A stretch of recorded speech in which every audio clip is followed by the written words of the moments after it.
For 5 years, he's still fighting his war for Ithacos.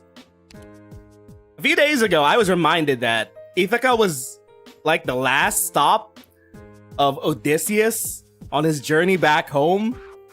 It reminded me that maybe Xanthos really did see Ithacos as his home, and the moment that Ithacos died, his perception of home evaporated into thin air. Also, that dude's fucking gay as hell, dude. Like, the subtext for their romance is not subtle whatsoever. At all. When in Greece. Also, Lycaon and Hicodemos. Like, they were clearly getting paralleled with Xanthos and Ithacos. Like, okay, bro, I see what we're doing here. The subtext is loud and clear. It's basically text. It's Tallulah all over again. But yeah, we gotta save our lads from getting executed because they're also kinda infected. And we don't want a super spreader event happening in the middle of Athenius. That's gonna be a problem.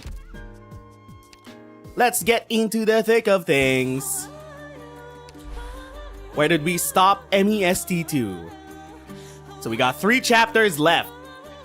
ME-7, Stampede. You never know what will come stampeding from a distance, sending carefully laid plans flying, and scattering handshakes and goodbyes. Turn that up. Hide the cursor.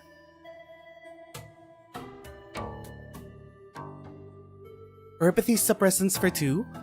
A few days have passed since their last injection. Give them a shot as soon as you see them to prevent an acute attack. The rest are standard medicine. This is a painkiller. These improve cardiovascular functions, this is for blood pressure, and this is for regulating blood oxygen levels. Xanthos seems to be hiding his illness and may be unwilling to take the medicine. Bring it anyway, and make him carry it any way you can. The neuropathy suppressant is mandatory. The rest depends on him. Alright. Is this all for Xanthos? What about Lycaon? Lycaon? Suppressant injections are the only thing that can be done at this current stage. It's that bad? It's not so bad. No need to worry. There's water and cheese pita for 3 in the bag. I'm not going on a picnic. Bring it anyway. You might get hungry. Don't worry. I also got you some good stuff. This box contains soporific incense pills, just in case. Make sure you stand upwind when you use it, or you'll put yourself to sleep. Sleeping pills? Chekhov's gun being loaded? Who are we gonna put to sleep? Kyrianthropolo? I thought we already made the arrangements. Cassandra had obtained the schedule for the jailer shifts. The Astronomus' office has a duplicate key of the jail, door, and shackles, and I made my own duplicate. It was careless of Lydia to leave them on the table. There hasn't been a prison breakout in ages, so security isn't particularly strict. I'll find the right time, go in, get them out, shouldn't run into any issues. There's no need to be overly nervous. I know. It's what happens afterwards that what I'm thinking about. You're worried you can't distract Lydia? Or are you worried about your future? Well, I'm the one who's actually carrying out the prison break. Lydia is likely to find out about your participation. It may obstruct your company's efforts to develop an Athenian office. Xanthos and Lycaon are my patients, even though one of them isn't the most cooperative. When I made the decision to become a doctor, I also made the decision that I will not leave any patient behind. There are some things that have to be done, no matter the price. It's Lydia whom I'm really worried about. I need to talk to her. Don't worry about me, but you... Don't worry about me. There's nothing left for me here. The only reason I didn't quit was that I was waiting for Lydia to fire me so I could collect my severance. Not getting it is my only regret. I'm more excited than anxious about leaving this nomadic city for broader horizons. He's gonna abscond with his boyfriend? He's gonna... Oh. Hold up. They're mad in love.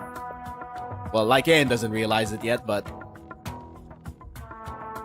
I heard you were once forced to leave Athenius, Kyria Antipolo. Perhaps you understand the feeling. Yes, I do. Your situation now is much like mine back then. Things will get better for you. I promise. Just as it got better for me.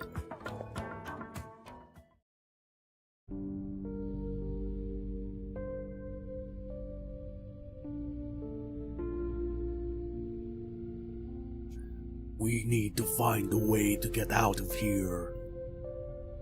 We just can't sit here and wait. Yes, we need to get to Lena and to look at you. Your health. My health is not important. The relic exchange ceremony takes place this afternoon. If the Sargonians are allowed to take the engineering notes from the three polis, they will be able to dictate how the history is told.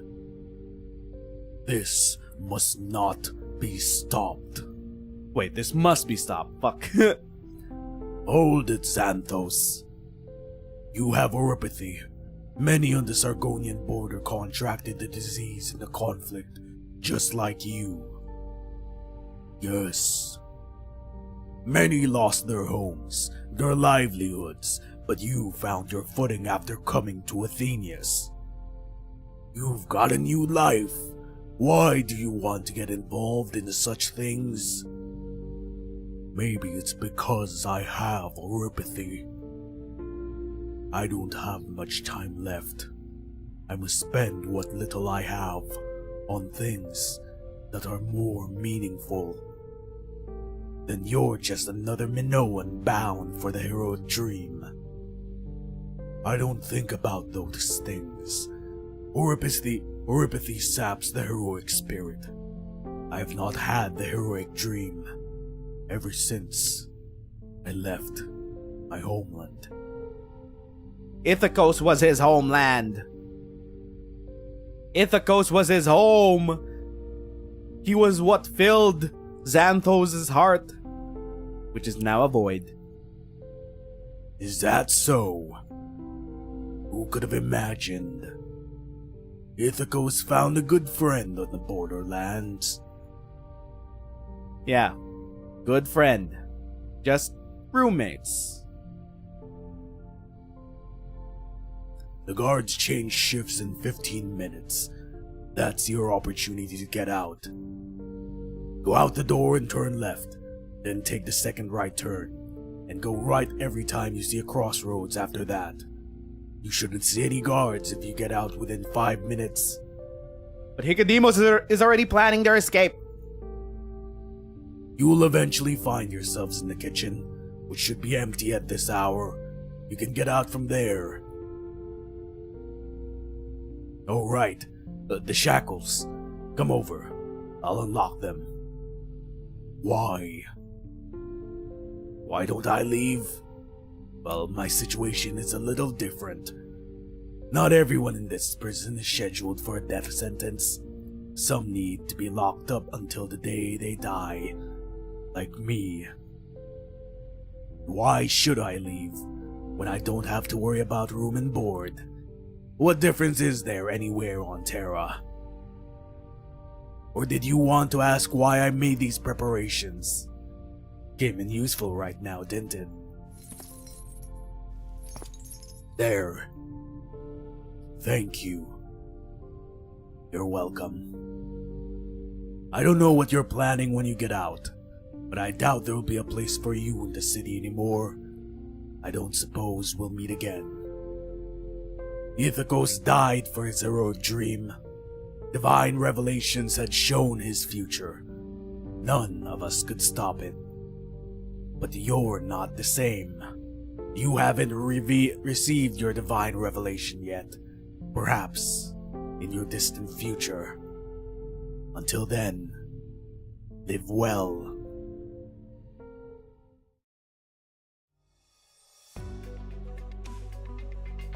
Well, he's just gonna walk out. There goes our plan.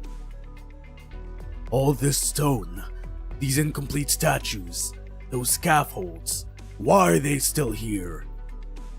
I knew your people are lazy, but I didn't expect you to be so shockingly inefficient. And where is that Astinomos of yours? She's the one who should be receiving me here. We've already discussed the ceremony with TT. A space has been cleared for the ceremony. The speakers and spotlights have been set up, and signs have been placed around the audience seats. We've completed all the necessary preparations. The things that you noted are not. Medjehtiqedti, she's nowhere to be seen. I'm in charge of the Sargonian mission now, and it's my needs you must attend to. And I think that your preparations are entirely inadequate for a ceremony as important as exchanging the relics between Sargon and Minos. Bro, you know that the thing is fake. As you said, it is an important ceremony, and we will do everything in our power with the remaining time to make the venue as perfect as possible. However, I must also put a question to you. What is the condition of the relic that you are handing over, which is of paramount importance to Minoans and the First Temple, the Harp of Kerasera? I heard that it suffered a serious fall a few days ago at the dock, and that your delegation intends to repair it. Are the repairs complete?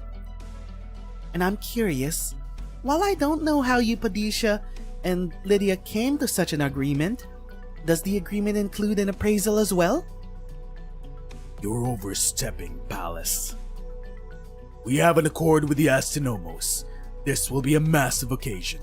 She informs me that priests from Lacedaemon and Corinthia will be in attendance as well. This is unprecedented publicity for you and your temple. You should focus on your full efforts on the preparations. You do not need to worry about anything else. You're right. I look forward to the event in the afternoon. Benui still being an ass. Meanwhile, Periandros.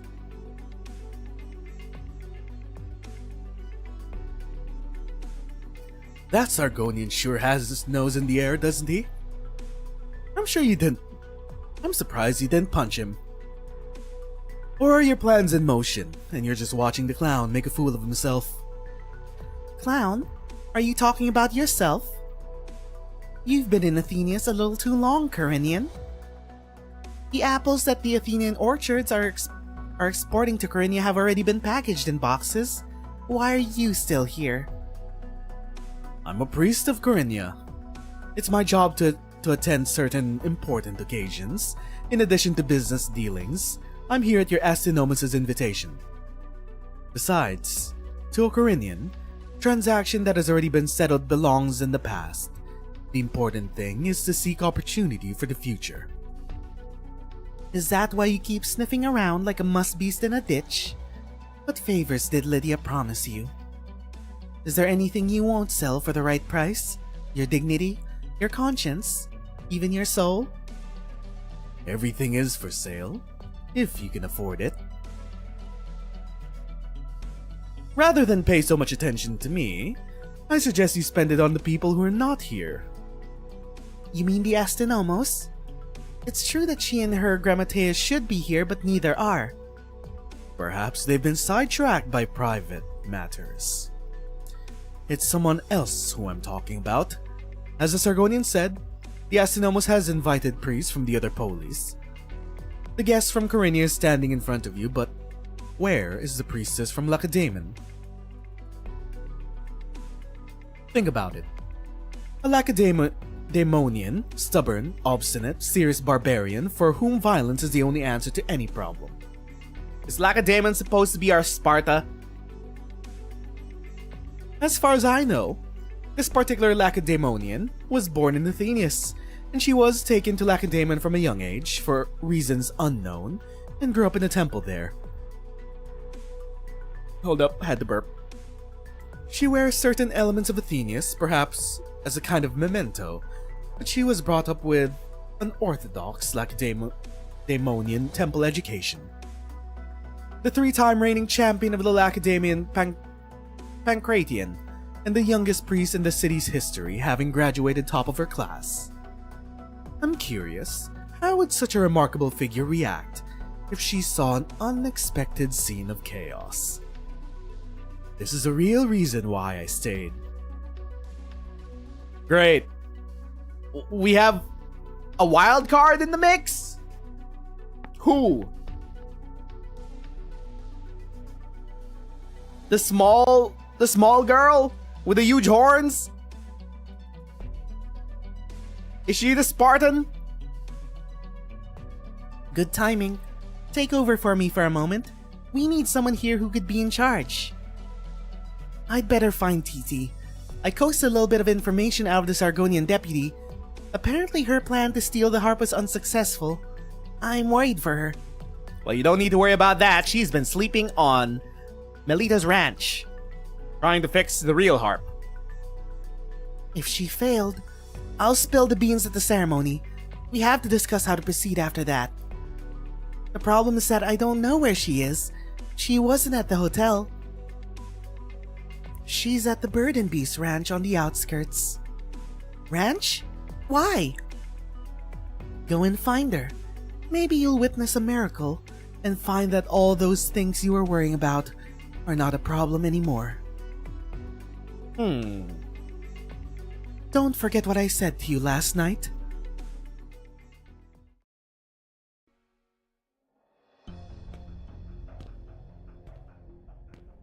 I think someone's coming, Master. Did we take the wrong turn? I don't think so. Just one person, I think. We've come too far to give up now. It's just Hicademon, don't kill him! Hecademius? Go hide in that corner. When they pass, knock them out and throw them into an empty cell. Okay. Cover their mouth and don't let them make a sound.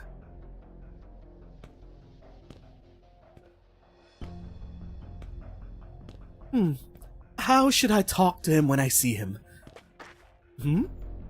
Whoa! Ah! Who are you?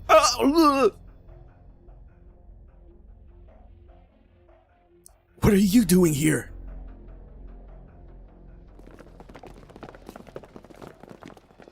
Finally got out. Let's hide here for now. Thank you. Don't mention it. Just glad to get you safely out there. The next part is the hard part. I have to take you to the ancient route. Cassandra has your documents and luggage waiting there. We'll need to be more careful and avoid drawing attention to ourselves. Let's hope it takes a while for the jailers to notice. Cassandra. She was very worried about you. Did you want to go say goodbye to her before leaving? I can understand. But she's at the first temple right now, where all eyes are on. It will be difficult. Let me think. And off he goes. Moving over there. The jailers found out so quickly. I don't think so. Sounds like the crying of a beast. Bird and Beast? What are Bird and Beast doing in the city?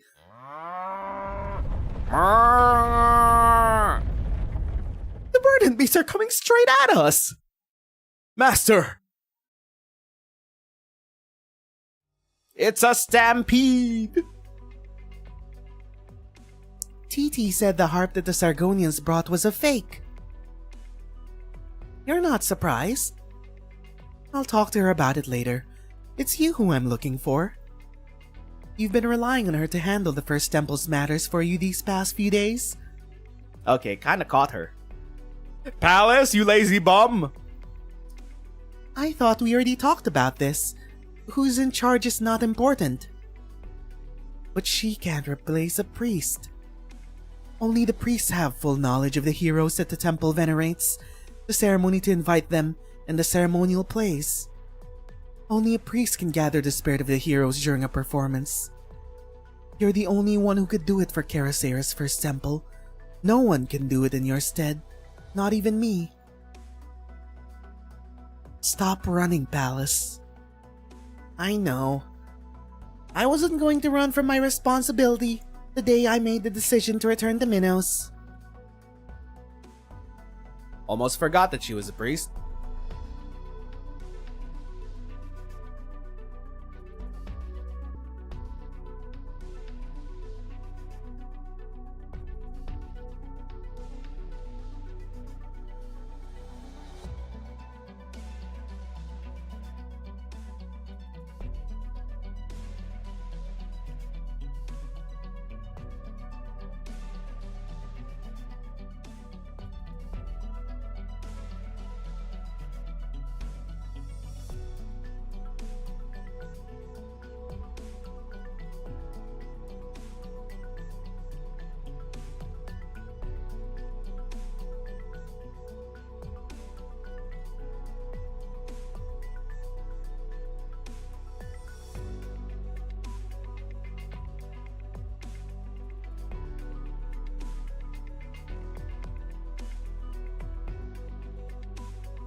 Are we back? Oh my god. I've been running around the house trying to reestablish the internet. Are we back?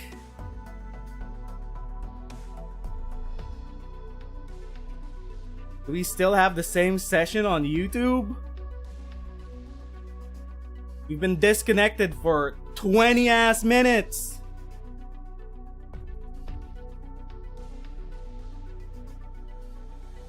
I need to reload the page.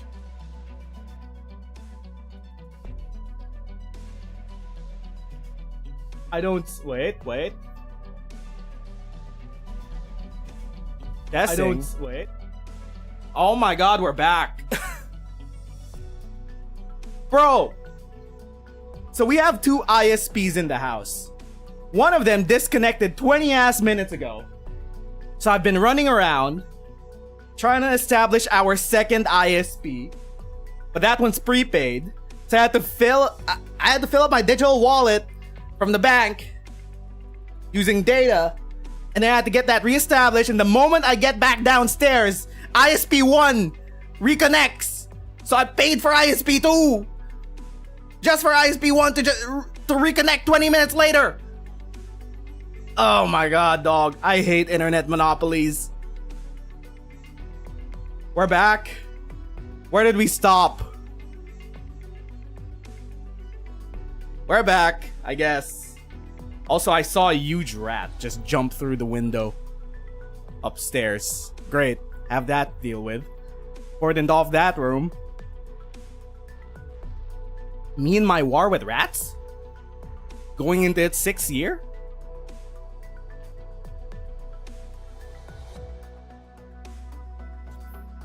Okay, where did we stop?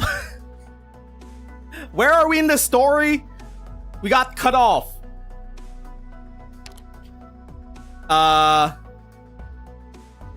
Right.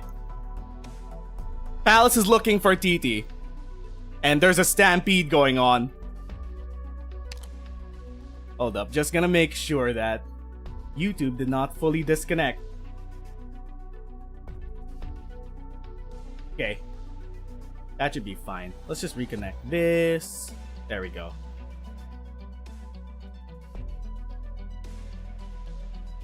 I didn't feel that way when I was a priest, but now I fully understand how irritating their habit of speaking in riddles is. What exactly is TT doing at the Bird and Beast Ranch anyway? The cows are stampeding in. Palace, look out!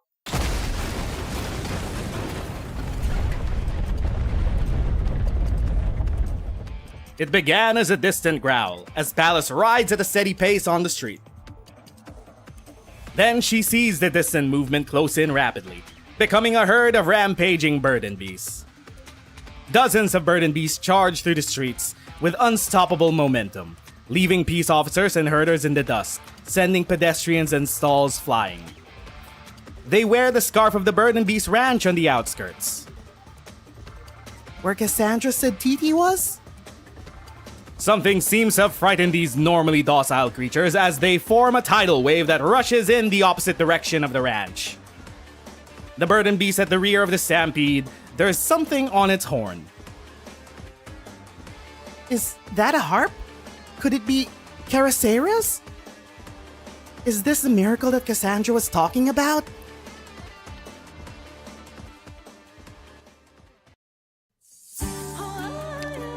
Okay, we didn't disconnect from Arknights either. ME-7 after.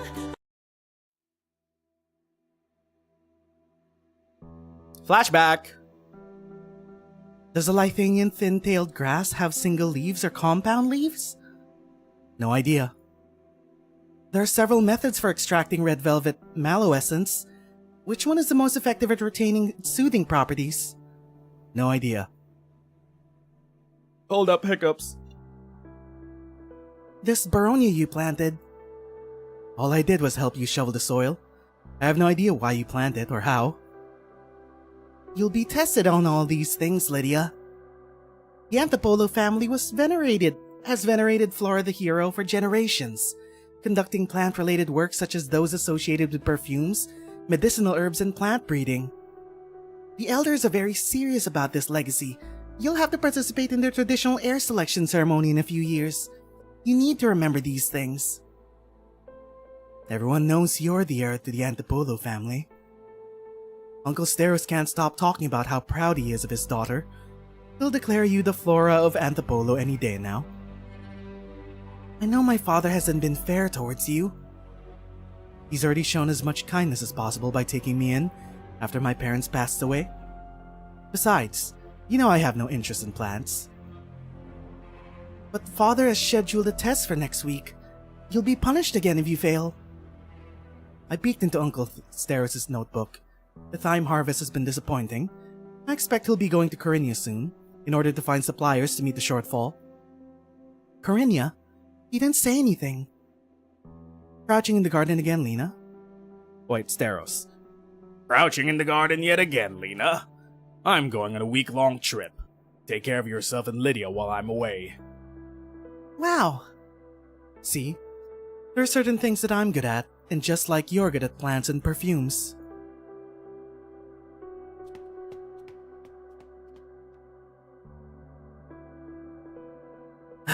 Help! Somebody! Anybody! Some Skata tradition. Why did Antipolo have to do the selection ceremony out here in the middle of nowhere? The one who finds the rarest plant is the one who favored by Flora? Ridiculous! Someone's hurt! We need a doctor! And emergency inhibitors! You'll hurt your throat shouting like that, Lydia. Carrying me isn't hard enough as is. Put me down. So that's how Perfumer got infected. Well, you can help by throwing away that big heavy plant. There's no one more suited to being the heir of House Antipolo, with or without it. I know. Doesn't mean anything to me now. The flora of Antipolo cannot be infected. Father will never accept it. I'll probably have to leave Athenius as soon as we get back. You don't need the approval of that bastard, if he's so cruel as to cast aside his own daughter. But the family needs an heir. Write it down, Lydia. Oragineles, Oraginese, Sinoglosidae, Myosotis. What do you mean? Don't tell me about it, Lena. I don't want to know. Listen to me. It's a common plant across Terra, but it's only known to grow around marshes, and it has never been found in Minos. It reminded me of you.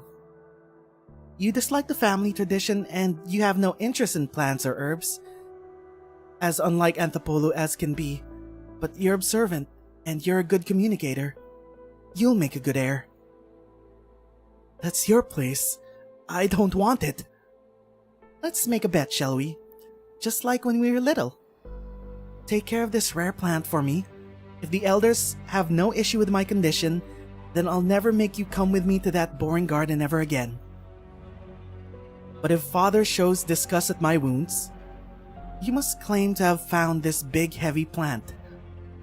Don't worry, Lydia. No one will bully you anymore. Not even father. Once you become the heir. With you, the Anthopolo family will be in good hands. And as we know, they were chased out of Athenius, and the garden was turned public. Lydia, why did you ask me to come to this public garden? I don't think there's any need for us to reminisce about old times. If you have something to say, say it. I have a lot of waiting for me to do. The exchange ceremony is about to begin. Besides verifying the guest list, making sure the ceremony goes smoothly, I must. You must announce to Athenius that Xanthos and Lycaon have been found of treason for the international theft and destruction of a Minoan national treasure. Not satisfied with turning from perfumer to doctor, are you making another career change to defense attorney? This is a critical juncture for the relationship between the two nations. I cannot allow an ill-planned, impetuous theft to destroy everything. A century of war didn't destroy Minos. Are you working for the interests of the people of Athenius, or are you protecting your own position as the Astynomos? A cliched moral dilemma. Of course I want to protect my position as Astynomos. How do you think Rhodes Island managed to establish an office in Athenius in such a short time? Priests burdened, buried in ancient tomes, the chaotic council, the convoluted voting process. You would have waited an entire year if you had followed the traditional process. Charasair's first temple, and following the old ways. What a joke. How could the place be ready for today's exchange ceremony if the Sargonian girl hadn't intervened and pushed the final phase through the modern, effective project management? So you judged everything with your scales, not caring that the weights you're using are real people? Do you believe that everything must give way to people then? I'll do everything I can to find a solution. Before things get to a point of no return, my colleagues and friends will walk together with me, no matter how treacherous the path. As for your question, I'm a doctor, Lydia. It's the basis of everything I do. Stampede! The ground beneath them trembles. The sound of howling approaches. Dozens of burden beasts jump across the fences and benches, stampeding through the public garden. The herd steps upon the spacious grass, running towards the tall building in the distance, seemingly quite sure of their destination. In the frenzied stampede, a young burden beast is drawn to something to the side. Two solemn human figures reflect in its wet, curious eyes, but it quickly loses interest in them, catching up with the herd and leaving only drifting flower petals behind. The scent of flowers surrounds the two Anthopolos. Their keen sense of smell, honed by rigorous training from a young age, allows them to easily identify the damaged flowers and not the true thoughts of their counterparts. Neither of us could ever change the other's mind. It's always been this way since we were little. But there's a question I always wanted to ask you. What makes you so great, Lena Anthopolo? Lydia? You approached a girl that all the Anthopolos disliked, took her to your favorite garden, and taught her knowledge about plants that she had no interest in, all of it on your own. You gave her the plant that determined the family's heir, thought the family was in good hands, and left Athenius, again, all of it on your own. You never cared about what I was good at, and never it occurred to you that I stayed with the Anthopolo family, not out of any sense of responsibility or for the heir's position. I didn't dislike the garden, Lena. But you chose not to keep it. You chose to take it back from the family after it fell on hard times, turning it into a public facility. That's our fundamental difference. You hate the name Anthopolo as much as I do, But you're always looking backwards, ever trying to get it back, while I never look back. I know you asked me to come here for the sake of the 2 prisoners. Maybe you're trying to delay me, or maybe you have some other plan in mind. After I became the heir of the family, it took me another 2 years to cast the mantle aside. Only now do I have the chance to do what I finally wanted to do. As you said though, no one bullied me during the time. I played along with your game for 10 minutes. It's my final gift to you. I owe you nothing now, Lena. I see.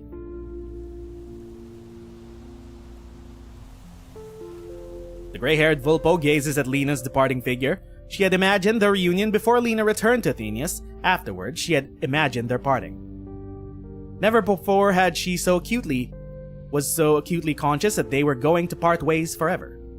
The woman before her is no longer her foster sister who took care of her, the Lena who gently but insistently instilled botanical knowledge in her.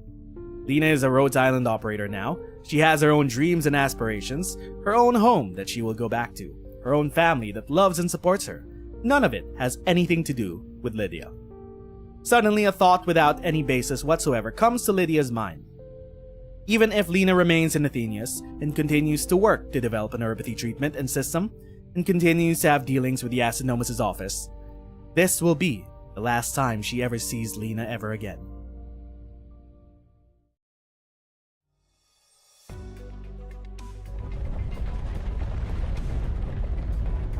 Phew, we should be safe from the burden beast here.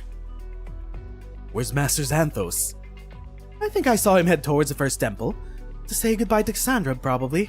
We'll find a way to meet up with him. Don't worry. No, he's gonna do other things. Why are there stampeding burden beasts out on the street? Aren't you the Astronomus' Grammateus? Shouldn't you be finding out what's happening? There are already peace officers heading that way. We'll take care of it. This stuff's none of my business anymore. I resigned. To rescue Master Xanthos and me from that prison. That's not necessary. You wanted to say he could have gotten out on your own, right? Well, it doesn't matter. I was planning to quit anyway. What exactly is your plan, Lycaon? I don't know what you're talking about. Please, you never passed your classical drama courses and it shows. You had the exact same expression on your face when you submitted your withdrawal from preschool after contracting neuropathy. It was the day before the debate contest. We were practicing archery as usual. You were a much better archer than I was. I was pissed and intentionally fired a shot into the distance with your bow. The accident happened when you were looking for the arrow. I carried you down the mountain and ran into Xanthos. He ferried us to the best neuropathy doctor available, but you got infected in the end. And so we missed our 7th debate contest that would have broken our 3-3 tie. This is really the right time to talk about this. Since when did Minoans need the right time to debate? In the halls of Theros Temple, on the streets with drunkards and gamblers, everywhere is fair game. I thought you would only be down for a day or two, and we would be back in competition in a couple of years, but you just ran away. You never decided the winner all these years. It's about time you gave me back this last debate, Lycaon. What's the topic? Let's say whether an infected can become a hero. Nicodemus! It's inappropriate. Why? It's a topic you're intimately familiar with. Neuropathy saps the heroic spirit. It's conventional wisdom that we all take for granted. When a child questions it, he or she is quickly put down by the elders who cite various heroic epics. There are no Minoan heroes with neuropathy in the legends, no depictions of originium crystals of the temple statues. Therefore you, a student who aspired to be a hero, gave up on becoming a priest before the rules had a chance to become an obstacle. Your every deed is representative of your position on this topic. Don't bother trying to provoke me. We both know there's no chance I'll lose this debate. I thought about starting over, and Master Xanthos encouraged me, but I realized that someone who knows he has no future cannot commit himself to anything. Regular suppressant injections, a regular lifestyle. The newest Rhodes Island treatment may make the patient live longer. But I'm not satisfied with just living. Yet it seems to be the only thing I can do, and I feel nothing but shame about it. The worst thing about Euripathy is not the physical torment, but the inevitable deadline that it sets for all dreams and aspirations. Even if Euripathy doesn't sap the heroic spirit, even if you could become a priest after becoming infected, even if the door to becoming a hero used to be open once, that door is closed now. Do you understand? I see. In that case, I win this last debate. Who said the debate's over? What? You've demonstrated your position with your actions. I shall do the same, Lycan. I will make you a hero of Minos. Have you any idea what you're saying? There's no other way to get you to admit defeat, is there? Xanthos could encourage you, or the deeds of other infected could move you, but deep down, you would not admit being infected or not has nothing to do with one's heroic spirit. In that case, the simplest way is to make a hero out of you. I've already quit my job. Wherever you go, I'll follow, and do everything to make you keep on living, make sure you meet more people, make you a part of important things. What is this? Some newfangled punishment? What do you get out of it? Lycan, you dense motherfucker. You know, I was never the most motivated guy. I grew up to be that guy who always threw punches, who always punches out exactly on time and never breaks a sweat when he could help it. Heroes are way too far away from my life, and I don't want to become like them, no matter how glorious it might seem. I'll make a hero out of you, a true hero, one whom everybody recognizes. As for what's in it for me, I get to win our last debate. That's all I want. Hikadimos, you yearner! You're out of your mind. Thanks for the compliment. I'll take that as a yes. Oh, but you're late stage, aren't you? There's a pretty big disadvantage for me. Is it true that you have difficulty seeing and you get dizzy easily? What are you talking about? I'm just mildly infected. I don't have any of those kinds of symptoms. Mildly infected, but you keep going to Rhodes Island Clinic. Kyrianthropolo had to pay you a home visit, and you rammed the hotel kitchen because you couldn't see the stop sign clearly. No, it was because of Xanthos. You've got it all wrong. It's Master Xanthos whose condition is serious.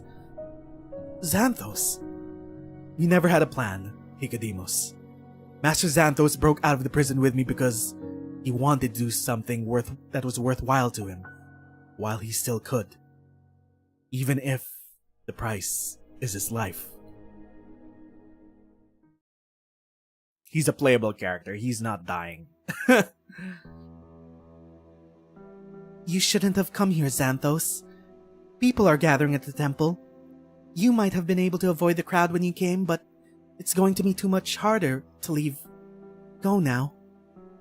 I came to say goodbye. I don't think we'll meet again. Whether the farewell is face to face or not does not matter. What matters is that you're at peace. Go back to your homeland, Xanthos. Go and see that old river, even if it has dried up. The melted snow always flows down from the mountains. Maybe another water source nourishes your homeland now. I know. The priestess of Endymion watches over our souls. You always give us false hope. I always remember the day you first came to Athenius. It was a rainy night, and you walked into my temple with Ithacos' bloody chiton. You were downtrodden and lost, but you told me about the promise with him when he went to war. You said you imagined yourself ferrying him to a temple on the other side of the city of the Delphi Canal.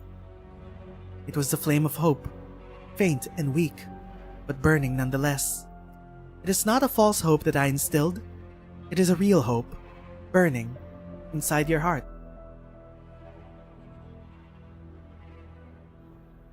It was real. It still is. Only that I had hoped that you would nourish it with life, but it grew into something else as you ruminated over it. Going back to your homeland, you might remember the past that was even longer ago, and let your pain be soothed by the voices of the past in the never-changing winds. What about the Sargonians? I know you think about the exchange ceremony. Divine Revelation has already made arrangements. When the harp that belongs to Minnow sings its song again, the people will once be united. Karasera shall drive out the Outlanders. Divine Revelation again.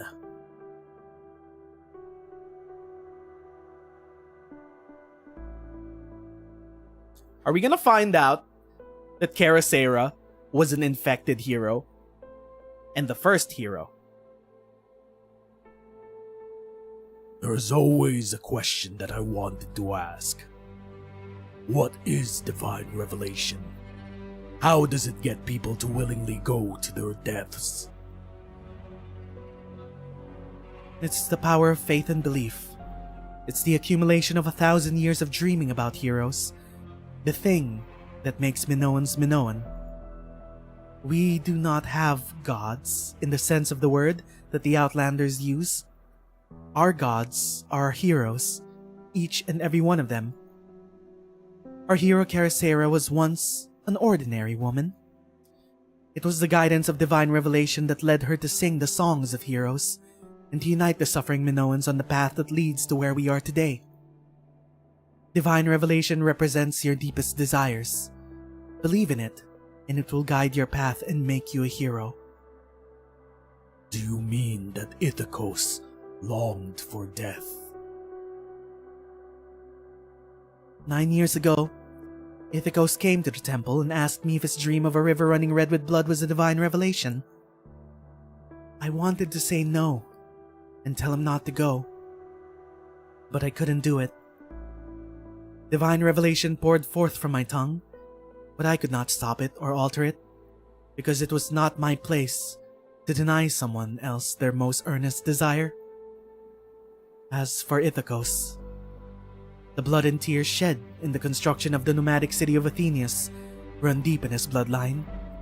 It was ever in his mind, even when we served the temple together.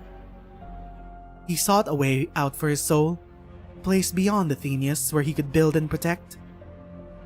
But death was the inevitable price for his wish. Perhaps you're telling the truth, but I have a hard time accepting it. I know. Suffering rages in your blood, which pale words cannot soothe. Nothing I say can truly console you. But I wish I could. You could. It's been 5 years since you came to Athenius. 5 years since we met. You spend most of your time at the river. You never come to the temple, and we rarely see each other except in front of Ithacos' grave. I never needed the guidance of a priest. But I was always watching you. You were Ithacos' friend, the last trace that his life left behind. I could find some small comfort if you lived well. It was one little bit of selfishness that I allowed myself, outside of my duties as a priestess. I watched you acclimate to Athenius' rivers, watch you take in an apprentice, and watch the two of you go about your days together. Lycaon is an honest, serious boy. It made my heart at ease that he was taking care of you. Empty words could not comfort you. But what about these details of life? Have you not found comfort in it, even for an instant? Was Athenius everything you thought it would be? There must have been something that was better than you expected. Wasn't there? Maybe. Then go and think back to it. And think back to your past. And think about whether you've forgotten anything that was more important. You need to live well, even if only for Ithacos' sake.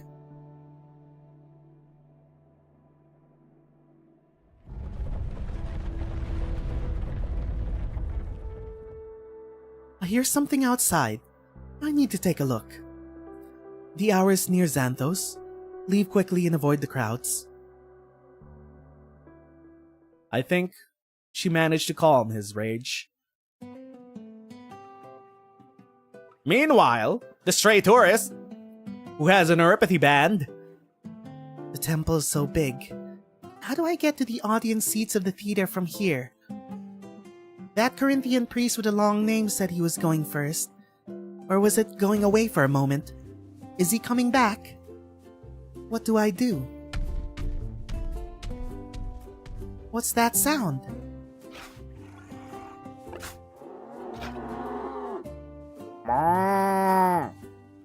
Huh?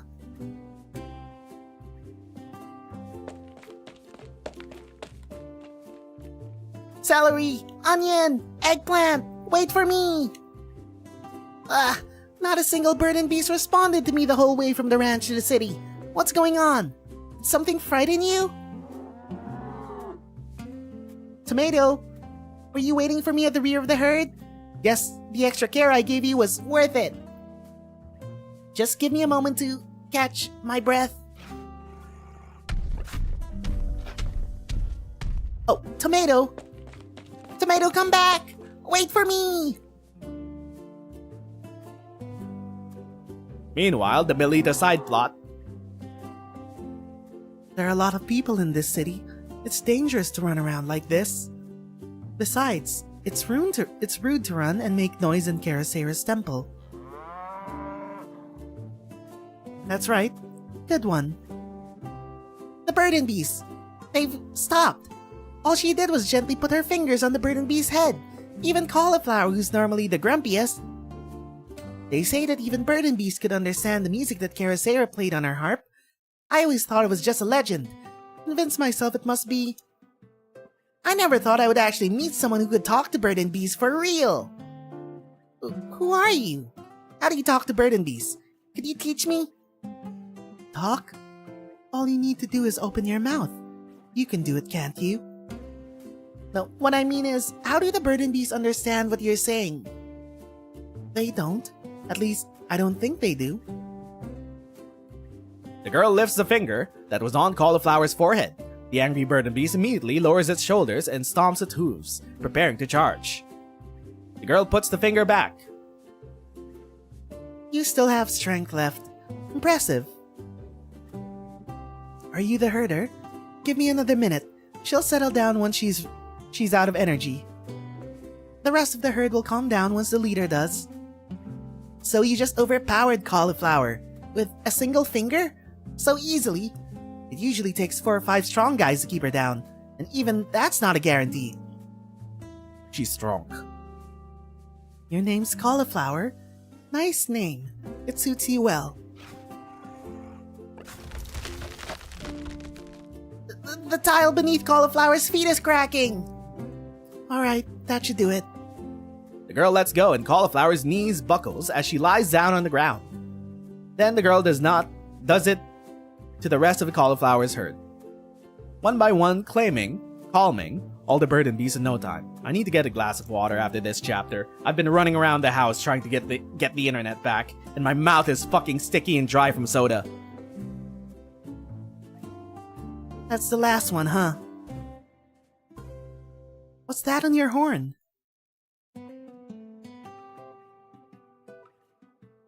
Thank you for your assistance, our distinguished guest, Siniska, honored priestess of Lacedaemon.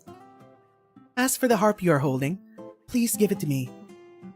It is the harp of Karasera, belonging to the first temple, which we have been waiting for. Who's been holding the harp? Wait, was she holding the harp?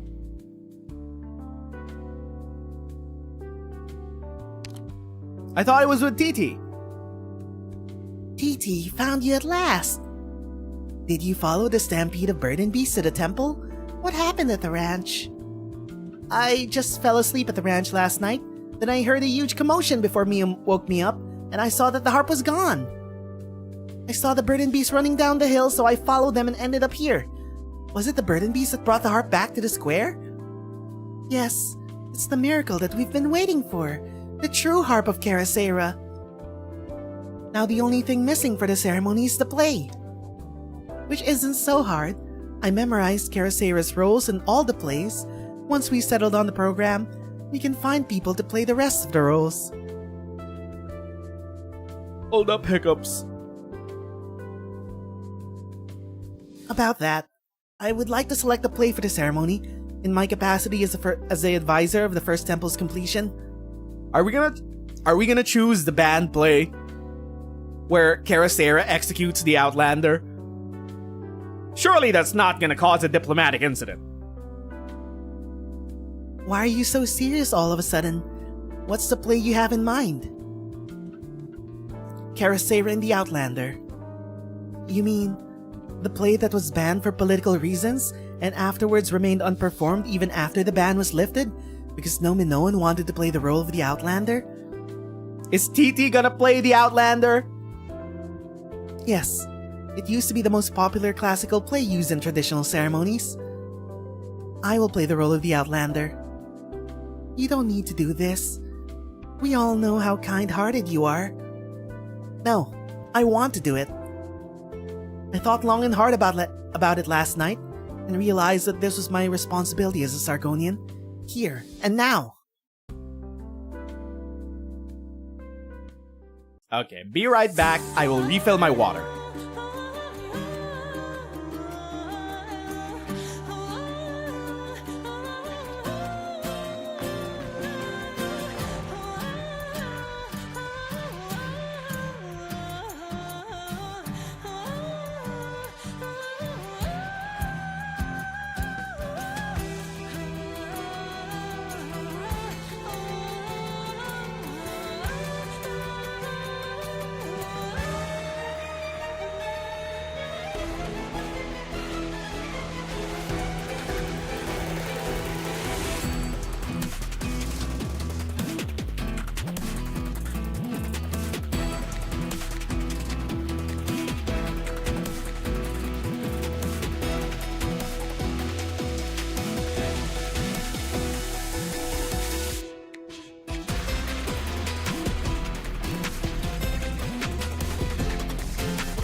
Okay, ME-8. Divine Revelation. His raging fury seeks an outlet. This is a battle that Sargon owes the Minoan. The main menu music is too loud.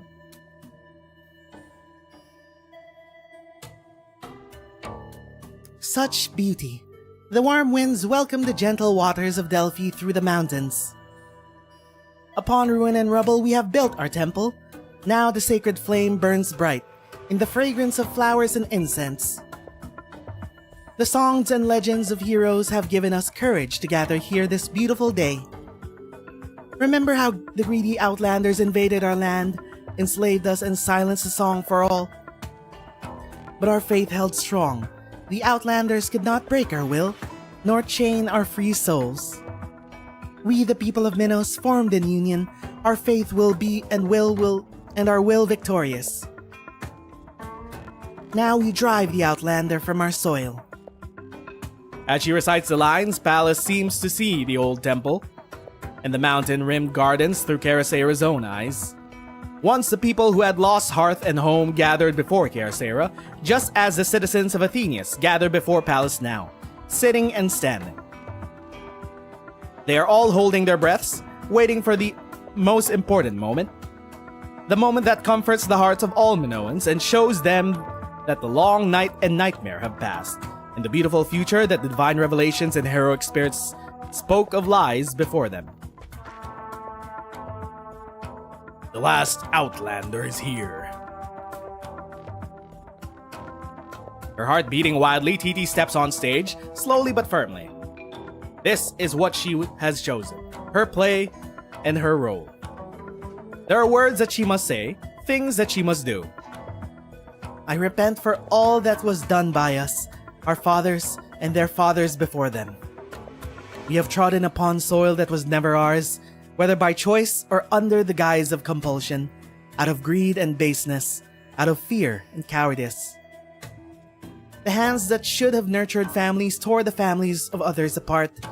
The spears that should have protected their own nation were pointed at innocents. We must pay for all that we have done. Your dagger, my lady.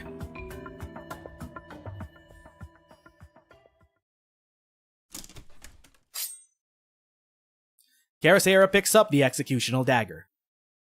The weapon has accompanied Karasera ever since she hung her harp on the laurel tree. Years of fighting have taken their toll in the form of chipping across the blade, but the tip remains sharp enough to take a life. The Outlander relaxes as Karasera prepares to make her move.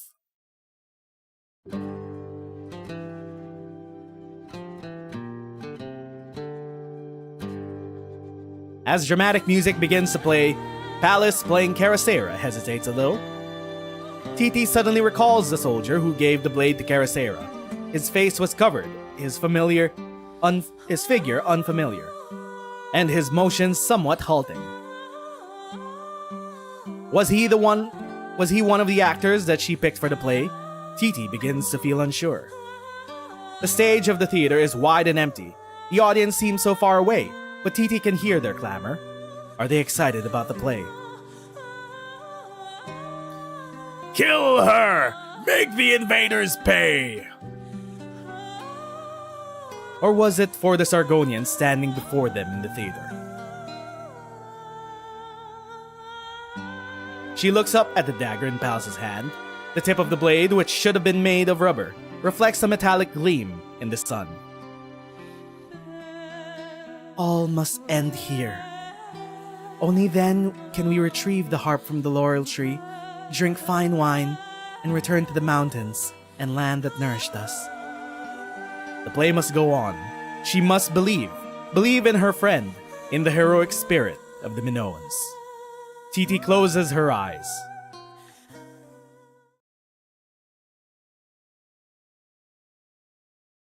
Despicable! Disgrace! Have you no pride, Minoans? Have you no honor? Have you no heroic spirit? Who is this? Is it Benui or is it Xanthos? The audience falls silent. They slowly part to let a tall figure through, walking towards the stage with dignity and resolve.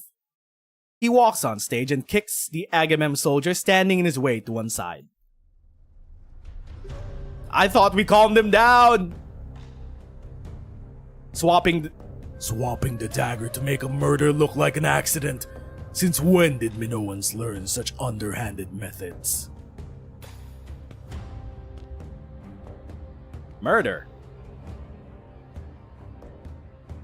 Now that is what I wanted to see. A surprise. Something unexpected. Wait, was that not part of the plan? Someone swapped out the daggers to kill Titi? And Xanthos actually saved her? Of course, it would have been interesting too if you hadn't held yourself back. Athenius' business should be handled by the citizens of Athenius. We should trust Pallas, even if this man didn't make an appearance. Please excuse my impetuousness. Astynomos, what in the Padishah's name is going on? It is an insult to have a Sargonian play such a denigrating role. And what did the man mean when he talked about the dagger? As an emissary of Sargon, I cannot allow... Kindly collect yourself, Kyrios Benui. It was Kyria Masher's own decision to play the role. It is hardly becoming of an emissary to shout like this during an important occasion, when the dust has yet to settle. Xanthos, so you never left Athenius? Xanthos remembers the day when he raised his oar at the Sargonian he had tied to the tree. But when he heard the horn of victory coming from the foothills, and the joyful livery brought news of the truce, the frightened Sargonian stumbled and fell as he fled. Xanthos' comrades held him back and prevented him from killing the prisoner. Slowly but surely, resentment began to build in his heart. Life and vitality were gone from the soil of his homeland, but the marks that the Sargonians left behind linger. Their banners, their landmines, the dam they built which killed the river became an indelible scar upon the land. He saw many Sargonians make a hurried retreat towards the border on his way to Athenius. He never joined the Minoans, who threw rocks and spat at them, because it was not enough. In Athenius, he rowed his ferry on the Delphi Canal every day. He watched over the ebb and flow of the canal, but he could not keep the river of his own heart in check. Rage roiled in his heart, seeking an opening.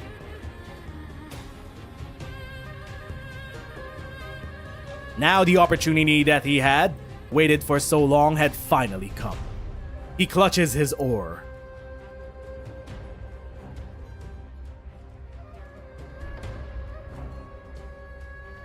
I, a criminal thrown into the death cell awaiting trial, have waited an eternity for this moment. No matter what punishment awaits me for all these reasons, I will stand before the Sargonians and my own people with nothing to hide and ask my question of you. The audience is hushed. Even the haughty Sargonian deputy falls silent. I lost my home and my dearest friend in war. I followed in his tracks and saw countless of our own at death's door along the way. The dreams we once had were trampled underfoot by the invaders, never to be rebuilt. Why, I asked the invaders, did you set foot on this land that did not belong to you? And what makes you think you could shamelessly come to Athenius just a few years after the truce, acting like nothing ever happened? He looks up at the two people in the middle of the stage. The Sargonian woman opens her mouth, but closes it without saying anything. Pallas lowers the dagger. My people, I am surprised how quickly you forget.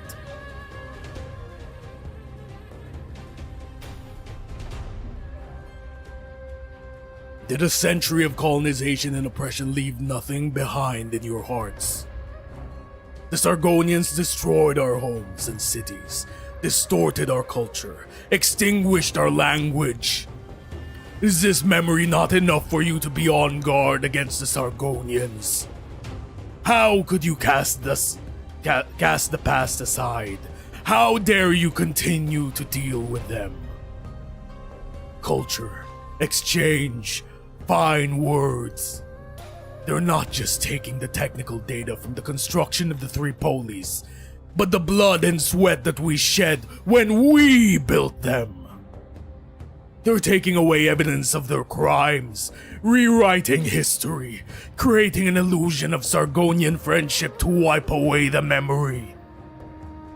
All of you are accomplices and accessories. Xanthos looks towards the audience. The Sargonian deputy is furious, while the Astronomos of Athenius is utterly impassive, as though she fully expected him to be here. Was it a part of the plan? Was there easy prison break? Set up by someone else? Cassandra's looking at him with a worried expression, a short distance away, while his apprentice Lycaon is watching from the shadows in a distant corner alongside his old classmate. The two people on stage look stunned. He does not know much of it is an act and how much of it is his own imagination. Oh. Lying beneath their feet is the soldier whom he kicked aside, looking equally surprised. Yes, the war is over. It seems like we could all forget all the hurt and pain and begin a new life. So we dug out the divine revelations, dramas, and legends from the old paper piles, built temples and altars, and thought we were continuing the legacies of the heroes. Does a life of leisure really bring inner peace? Do pale words really comfort the departed?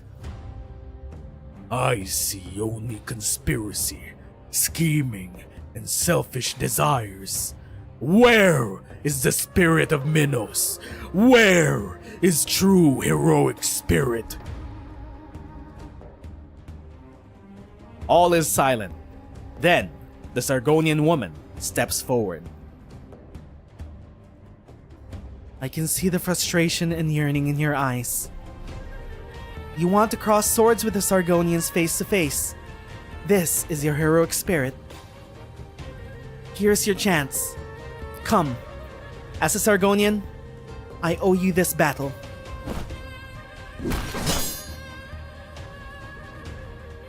They're actually fighting?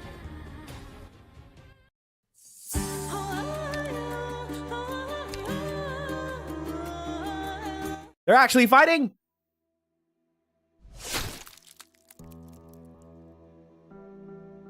It's been a long time since I last felt hot blood flowing in my veins.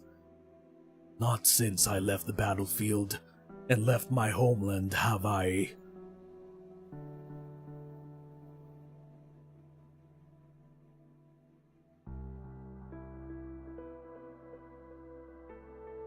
His vision begins to blur from the loss of blood.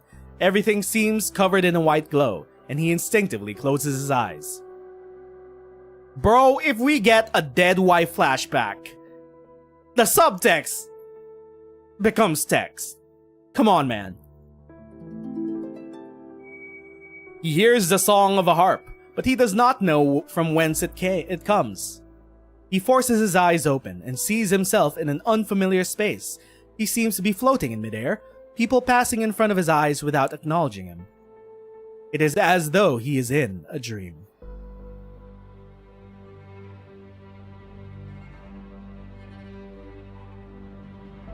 I will never work with the Sargonians. Beat me, torture me, kill me if you want. But you won't get one word out of me about the gorillas. So there are gorillas. Scatta! Why are you so angry? I thought Minoans liked logic. That's what the stories of the heroes always say. Are you trying to butter me up? I'm not talking! No need to be so on edge. Just wanted to have a conversation. I don't like interrogating people either. But I'll be reprimanded if I don't spend enough time in here. Nothing I can do. What are you doing, Mashire? Are you so stupid you can't do something as simple as interrogate a prisoner? I'm on it, sir. Piece of trash. Some noble. Bah. The prisoner watches as his interrogator jumps up from the ground nervously while his superior leaves after casually hurling a few words of abuse. Both seem to be used to such a situation. It is as though the officer cusses and abuses the guard on a daily basis. The guard's complexion is young and pale. He is thin and mild-mannered, very different from the villagers' impressions of Sargonians. The prisoner warns himself not to let his guard down. Sargonians are cunning. Perhaps the two of them conspired to put on an act. No, I think that's just power dynamics. Well, I have to act like I'm interrogating you.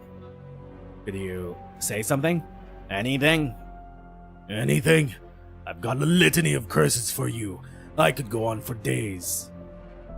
Wait, is this Xanthos?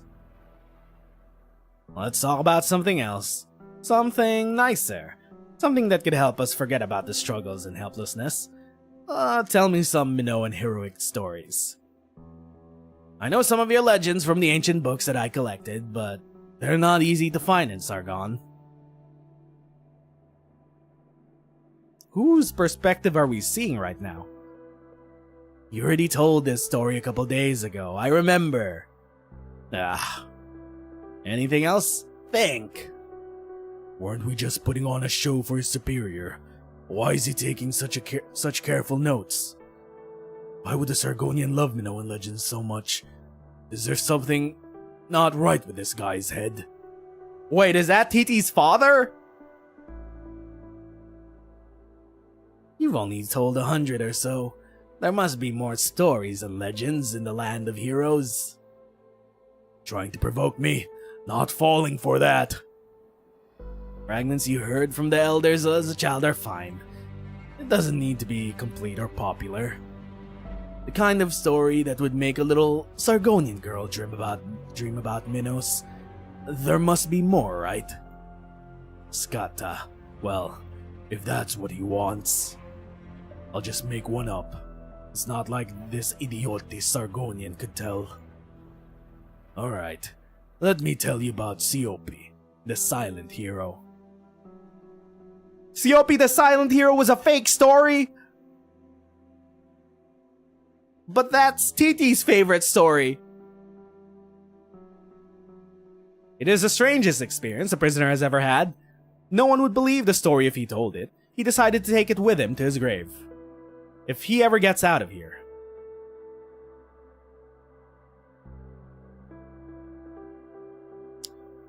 Bloody bother. Finally got him off my back for the day. I didn't know I was so good at making up stories. I should become a bard if I ever get out. If I ever get out. Is that a crack in the door? Did that Ilithios forget to lock the door? No, he let you go. He gave you an opening. It has been a long time since he last saw the stars. It almost feels like he is dreaming as he breathes the air of freedom again. Is he out? Is he free? Just like this. Useless Sargonian trash! You've been in the Minoan cell every single day and you haven't even gotten one scrap of intel from the gorillas. Sorry, sir. I've been taking records, but he contradicts himself every day. I'm afraid nothing he says can be trusted. I knew you couldn't get anything done. Incompetent fool! I'll interrogate him tomorrow while you watch and learn how things are done in the Lord Amir's army. Yes, sir. The fugitive hears the guard and his superior talking in the distance. He hastens his movement through the bushes. The movement seems to have drawn the attention of the Sargonians. How did the prisoner get out? After him, Mesher, you worthless shit. You are dead if you don't catch him. Hearing the sound made by the skinny guard's ill-fitting armor sets the fugitive's heart at ease. He knows a single Sargonian could never catch him on this Minoan land. He takes one final look back as he escapes the Sargonian camp. The fugitive sees the frail guard stumble and fall. The guard's luxurious armor, probably an heirloom, weighs him down so much that he struggles to get himself off the ground. Or perhaps he just wanted an excuse to not get up. Did he really forget to lock the door, or did he finally find an opportunity to leave a crack? Hold up. Have we been following young Xanthos the entire time? Was he the one that told Titi's father the story of Siopi the Silent? The prisoner does not know. The only thing that the prisoner knows is that he will never forget the time he spent at the Sargonian camp and the ridiculous-looking Sargonian.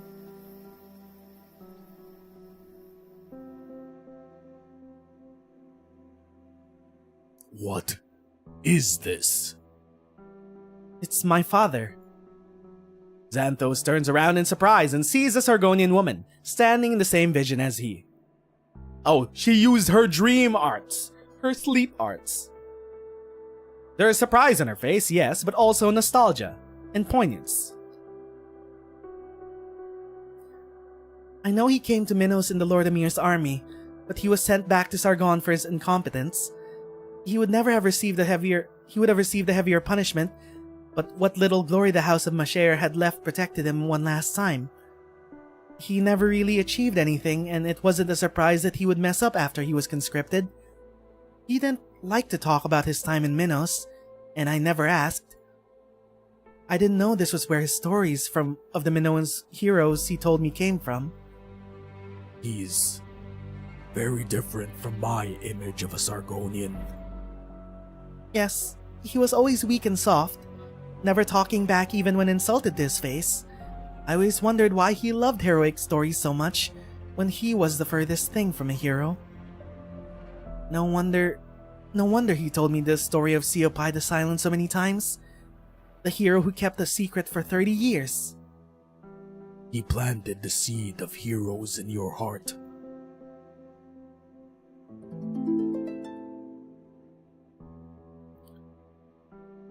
I have high hopes for you, Medjehtiqedti Nasatu Mashayer. It is an honor. Do you understand why I appointed someone like you to lead the mission? Someone so young and inexperienced. You must have your reasons. You're much smarter than your father was. The House of Mashayer was once a noble house with a rich tradition, and I was on good terms with your elders.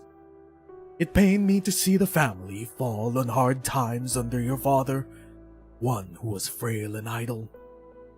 I arranged a cushy post for him in the Lord Emir's army in Minos, safely away from the front lines, and he almost got himself into a court-martial. When Minos came up again after all these years, you were the first person I thought of. Young Medjehtiqedti is much sharper than her father, I thought. I'm sure she will have no trouble bringing a harp to Minos and bringing back a few blueprints that belonged to Sargon to begin with. No, I don't think so. You didn't own the means of production. The Minoans built the nomadic cities. You'll do a fine job and do your family proud, won't you?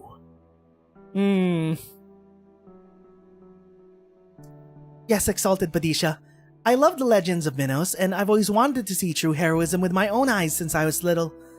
I'll make sure the Minoan mission goes perfectly. I think by the end of this, both Pepe's and TT's missions will come to a head at the Golden City. Pepe wants to rescue her brother from getting her tongue cut out for becoming a historian, and TT is gonna fuck up this exchange, not get the blueprints, and need to, I don't know, face the Padisha.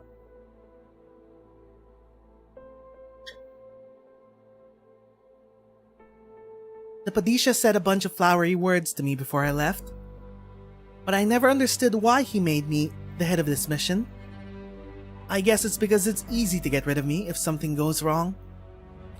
And I had no idea that those blueprints contained such detailed records. Frankly, I don't really care about doing the Mashayer name proud. I came because I wanted to see this land that I've always been fascinated with my own eyes, to chase the legends I've only heard about. Or perhaps I wanted to find some answers about my father. What is this land of heroes that father talked about really like? And what is the heroic spirit really like? I wanted to learn, to find out. That's why I came to Minos. Have you found the answer? Yes. What about you? I was once like you, Xanthos. Pallas, you too. I've seen with my own eyes how our people died shielding their comrades from the Sargonians, and heard the screaming of the wounded being amputated in village huts. Hate flowed in your heart and mine, in the hearts of every Minoan. Even now, in my heart. I know. But have you ever stopped to think about why we love to drink? Besides the sweet fragrance of wine and the joy of harvest that it represents, the inspiration and joy that it brings us. Besides all that, it's also because it makes us forget, if only for a while. Pallas! That's why she's a heavy drinker. Too many things trouble us and make us hurt, but we can't forget them completely, because to do so would be betrayal. So we drown ourselves in drink, seeking a moment's forgetfulness. But then I had to leave Minos. Rhodes Island! You're Pallas, aren't you? The medics told me you often drink here. Yes, I am. What is it? You're Minoan, right? You've been in the Lacedaemonian competitions. How do you know Decaeopolis? Decaeopolis? The Blood Knight. Did you ever fight him? The Blood Knight? That motherfucker went to Minos after the Kazimeshan Games? No, but I've heard of him. A Minoan infected who participates in the Kazimeshan Major, I think. Wait, no. The Blood Knight and the Knight's Mora guy are different. Nightmare Knight? What's his title again? The Blood Knight is the one that Neural had to fight. The other infected. Okay, I remember now. It's been 4 years. We need a Kazimeshan Major 2 Electric Boogaloo. Apparently, we're told that there are now flesh mechs in Kazimesh participating in the games. What the fuck? Well, actually, the competitions in those two places are not quite the same thing. Okay, let me guess. It's like the Olympics. It's more sporty than actual blood sport. But they're both clashes of physical ability and skill, aren't they? Well, yes, I knew it. The principles of strength are the same everywhere. The Blood Knight must be strong because of his Minoan upbringing. I wanted to meet the Blood Knight, but he's retired now. Also, a bunch of assassins came to his farm and tried to kill him, but they can't really succeed. Still, it's an honor to meet another Minoan master. Could I have your autograph? Anywhere's fine. How about my t-shirt? Thank you so much. So, do Minoans have a special way of training? I heard you love drinking. Is this part of your training? Accelerating blood circulation with alcohol and increasing explosiveness? The medics also say that you could fall asleep anywhere. This must be a way to save energy. You only fully utilize your physical ability when necessary. I don't know, man. Heavy drinking, heavy sleeping, that's the telltale signs of depression. I see. This is why the Blood Knight was so explosive. These are just my personal habits. I don't know how the Blood Knight trains, but I doubt... I get it. Just fantasizing about things. Did I get carried away? I hope I didn't cause any offense. It's alright. You really love Dikiopolis. Dikiopolis? Don't you? Yeah, I lost all hope after learning that I have neuropathy, but the Blood Knight gave me the will to live again. I watched recordings of his bouts so many times. I've even started training myself, hoping to join an infected nightclub someday. No, don't do. No, you have a life. Well, you have a life ahead of you. With proper treatment, yes. Don't waste it in an infected nightclub. The system will grind you out into fine paste. He was the one who blazed a trail for the infected in the Kazimeshan Night Sports, paving the way for the Radiant Knights to return to the tournaments. Neural mention? His bout with the Radiant Knight was one for the ages. I was there for it, and I cried when they took the podium together. I wasn't sure why I cried. Maybe it's because I saw a flicker of hope for the future. I guess he's the kind of hero the Minoans talk about. He's infected. According to conventional Minoan wisdom. Do infected heroes have some kind of special title, Minos? No, but he's a hero. Yes, no one can deny it.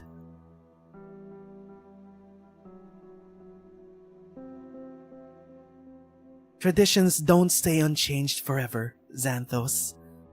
The stories of the heroes defined and shaped who we are, yet because heroes arise from among us, we in turn possess the power to define them and to reshape what it means to be a hero. I learned that after all I left Minos.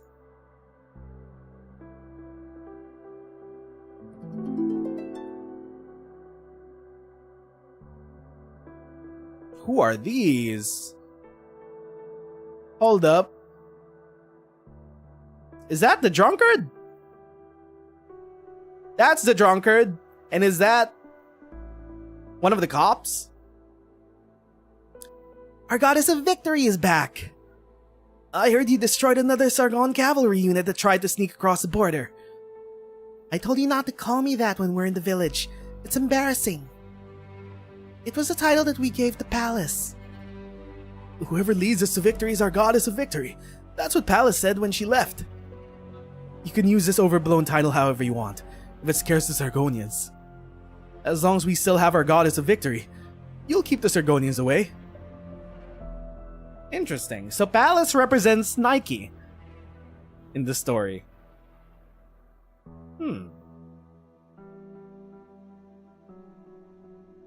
Is it Nike or Nike? One of the two. Yeah, although Sargonian raiders still come by every now and then, since she signed the non-aggression pact with the Sargonian border tribes on behalf of the villages in the area, the raids have been getting fewer and fewer after we won a few victories. It's all thanks to the reputation of the goddess of victory. Besides, inheriting Palace's title makes me feel like I can't give up, which helps me pull through in tough battles. It doesn't just scare our enemies, it also inspires our own. Yeah, that's what the heroes are for.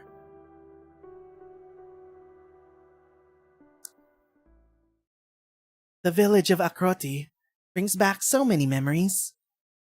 It's very much like my homeland. All the villages of Minos are alike. The same soil nurtured us. But it's not just because of the same soil that we're a single nation. It's because we know the same stories. Only we, upon seeing the olive branch, remember how the hero Pheidipides ran from Athenius to spread the news of our victory over the Sargonians to the other cities. He was carrying the olive branch of Athenius, so it may become a symbol of victory and hope to us. This is what truly belongs to us, something the outlanders and invaders cannot take away. As long as we keep living, we'll carry on these stories and change traditions so that the legends of Minos' heroes may continue, that the spirit of Minos may continue. Minos is wherever we are. Oh my god. Okay. Okay, it's about to get the tears out of me now. Minos is not the land. Minos is the people. Minos is home. Minos is Ithacos. Minos is the stories of our people that we tell each other over oral tradition. Minos is still here.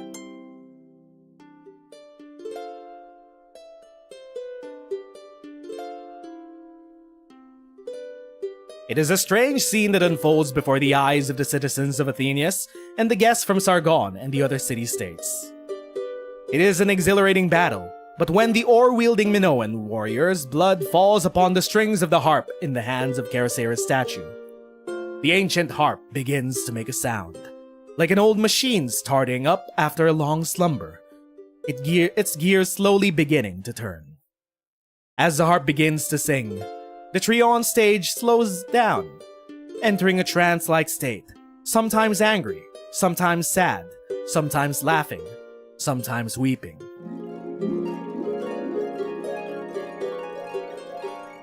When the Minoan challenger is finally overcome by exhaustion and slumps down by the statue's pedestal, the other two on stage finally break out of their trance. They look around themselves in confusion, before running towards the challenger, reaching out to him to try to get him up. Help him up, but getting no response from him. The shouting, the cheering, the angry yelling have all ceased. Those present begin to realize that they have witnessed a miracle. The harp that stopped singing after the Sargonians invaded has returned to where it belonged and declared. The tradition continues, and a new chapter is written in the stories of heroes. The harp's music echoes in the sky above the square. Xanthos looks up. The autumn sun is painfully bright, but for some reason it seems to bring back dim memories, back to the day when he said goodbye to Ithacos.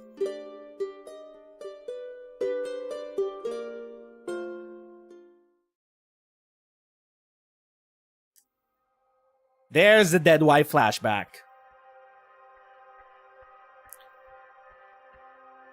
Do you believe that the gorillas can defeat the Sargonians? Even though we've been losing for a century? I haven't received any divine revelations, and I can't even tell the future. I can't even leave with you. But I will promise what I can. I will protect our village, our houses, our farms, our flower beds. Perhaps we can go to Athenius, where you come from, once you're victorious. I'll still be ferryman, ferrying you to your workplace at the temple on the other side of the city, as the sun shines upon the Delphi Canal. I've been imagining the scene ever since you described it to me. Are you listening? Ithacos. Minos is in for a cold winter this year, brother. Yes, but the spring will all be the warmer for it.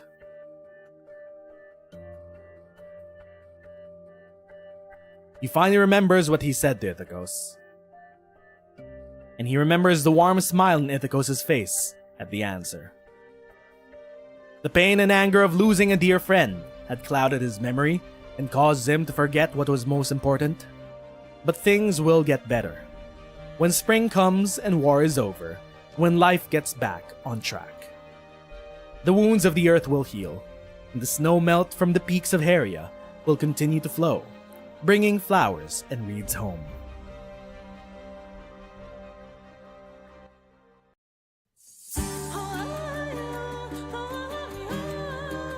I mean, no one is surprised about the dead wife flashback. If anything, Xanthos is the male wife. He's the wife that got left behind when the husband went off to war and never came back, and is now widowed. ME-ST-3, the river of no return. In the dream, the blood-drenched river looks how it used to, but those who are lost never return. Some things can never be forgiven.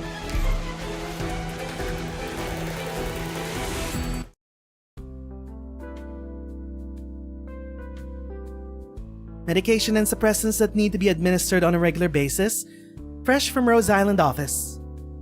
I heard the Asinomus' office has lifted a detention order on Xanthos and his apprentice, and does not intend to press charges against you for helping them escape. Yes, I learned later that Lydia had guessed our plan and intentionally made things easy for me. Stands to reason she wouldn't pursue the matter. Yep, she let it happen. But the three of you still intend to leave Athenius? Yes. Staying will only give my old classmate ideas. He needs to see more places, meet more people, do more things. And somehow also end up on Rhodes Island because Xanthos is gonna become an operator. Yes. I rarely see you so honest, Lycaon. I would have had 3 operators keep an eye on you if you were like this when you were my patient. Sorry for the trouble I caused. Looks like Xanthos' actions at the first temple had a considerable influence on you. How about you wave a white flag and admit that Euripity doesn't sap the heroic spirit at all? In your dreams. Talk about a hard head. In more ways than one. You should go or you'll miss the ferry. Xanthos' substitute is not as flexible about late passengers. He won't wait for you. Skata, let's go, Lycaon. Thank you for the medicine, Kyria Antipolo. May we meet again. Hey, stay off the lawn. I just worked on it. Well, I suppose 2 young men won't be nearly as destructive as a whole herd of burden bees. The flowers and grass they ruined haven't been cleaned up yet. Too bad for the blue Baronia.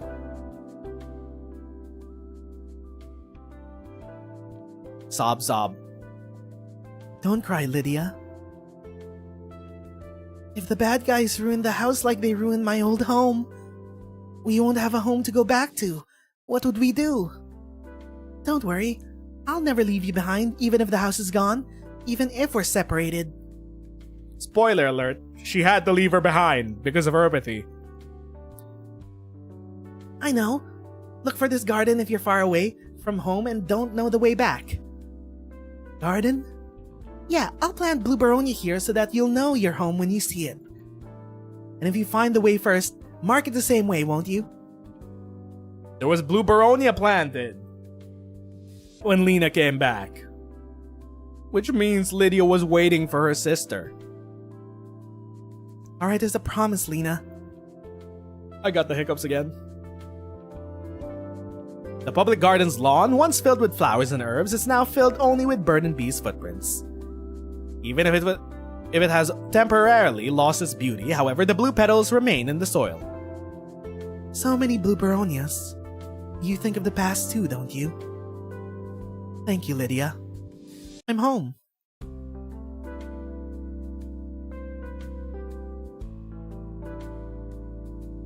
I brought this year's apples, Cassandra.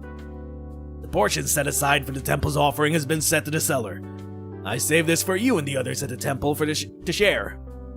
Thank you. It's very kind of you to do it every year. Our good harvests are all thanks to the help of everyone in Athenius. Besides, you helped out so much in coordinating with the temple. You seem to be in a good mood today. To us, nothing matters more than the harvest. The good harvest brings happiness. Nothing matters to us more than everybody's happiness, and the harvest is an important part of it. We're counting on you. I'll take my leave now. The pomegranate will be ripe for harvest soon, and there are branches waiting to be trimmed.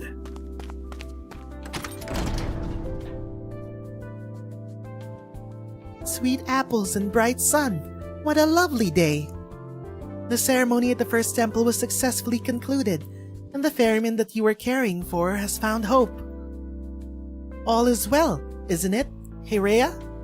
Why do you look so sullen? You're the one I'm worried about. Me? Why?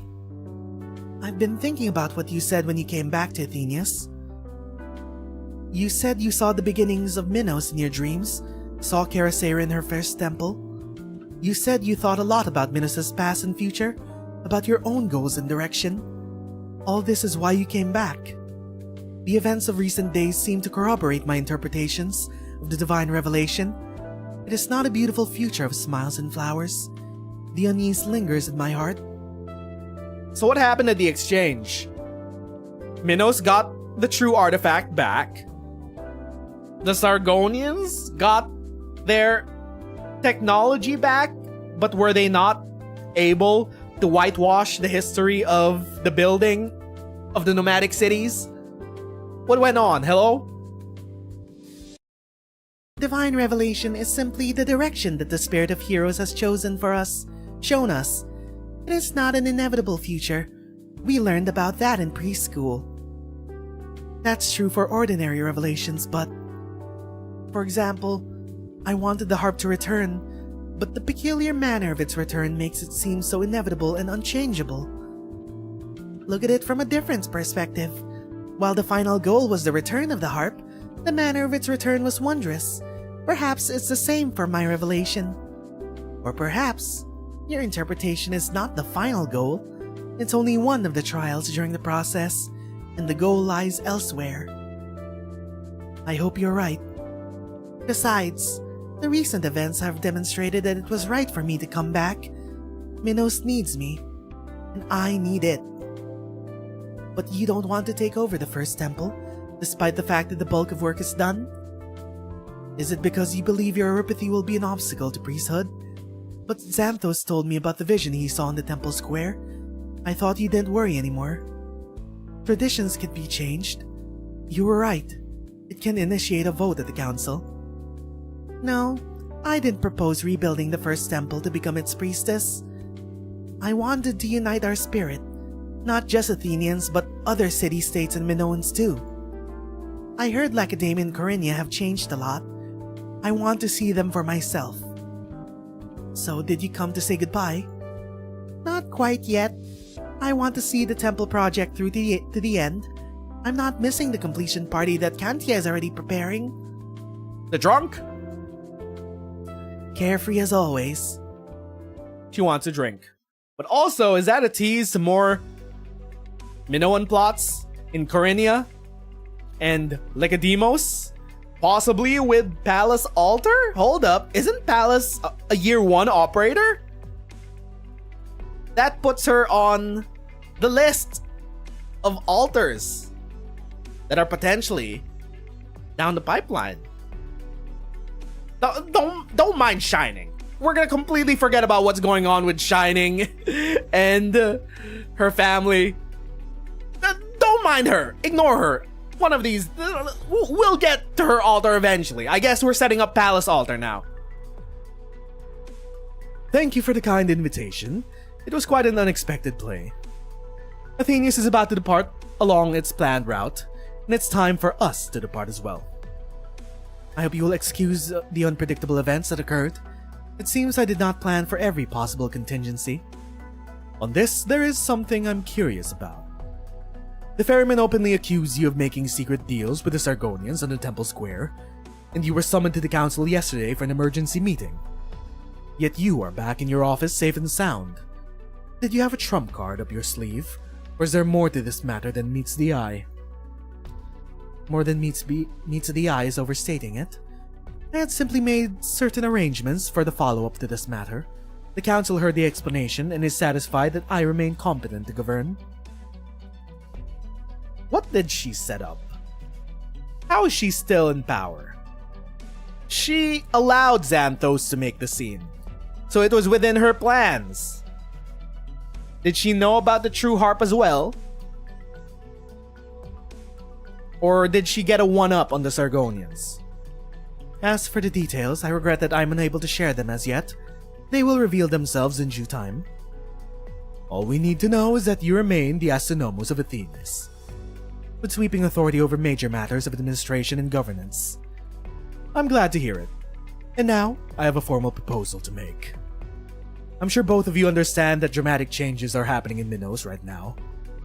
It is the case in Athenius, and it is the case in Lacedaemon, where a new arena is being built, one that will host competitors from far and wide. Perhaps the word tradition is not quite music to your ears, Astronomos, but don't you think that now is the time for us to revive the old traditions? A new arena? Wait, is Pallas gonna become a gladiator? Is she gonna take up arms yet again? She was the goddess of victory when they were at war with Sargon. Changes are happening across the land. How about the three polis set aside their rivalries, return to the old city-state federation, and revive an ancient festival? Oh, I see what's happening. Every other major nation is ramping up their military, so they're gonna revive the ancient arena gladiatorial fights to look for heroes to beef up their military. I see.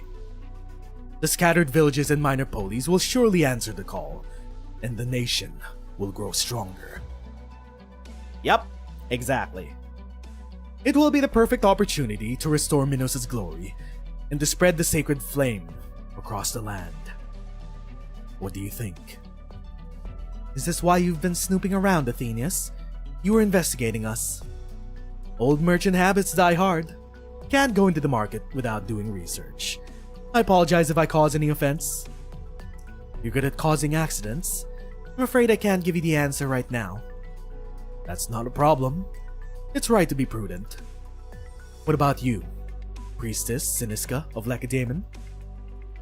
I cannot make decisions for Lacedaemon by myself. However, there is one thing which I'm sure. Lacedaemon never turns down a challenge. They're the Spartans here.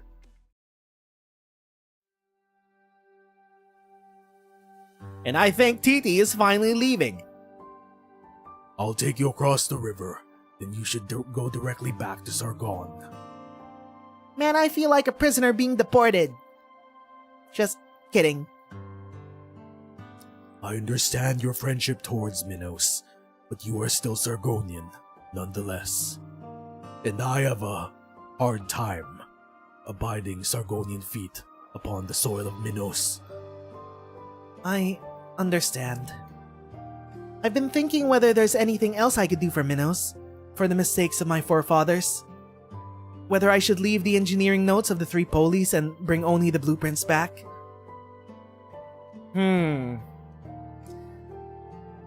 After all, the Padisha only told me to bring back the blueprints. Then I thought it wasn't enough. It's just a half-hearted compromise. An excuse to run away from my responsibilities and lessen the feelings of guilt? I should bring them back and display them in my museum, so that the Sargonians can see it and know that their history books are lying. Ooh! Your Padisha won't be happy about it. Who cares? My family wasn't ever particularly good at making Padishas happy. Well, that's how we bring Titi and Pepe back together for the next story. Because, I don't know, Titi might be a fugitive. And Pepe would need to save her and both her brother. Besides, I met with your Asinomos, that shrewd Volpo, yesterday. I learned that she already made preparations in advance. She had scholars compile and photocopy all the documents and even wrote a paper on it to be published in the Colombian Journal once the exchange was complete, and I brought the documents back. Okay. They made a contingency to make sure that the Sargonians couldn't whitewash Minoan history. She gave the history to Colombian scholars.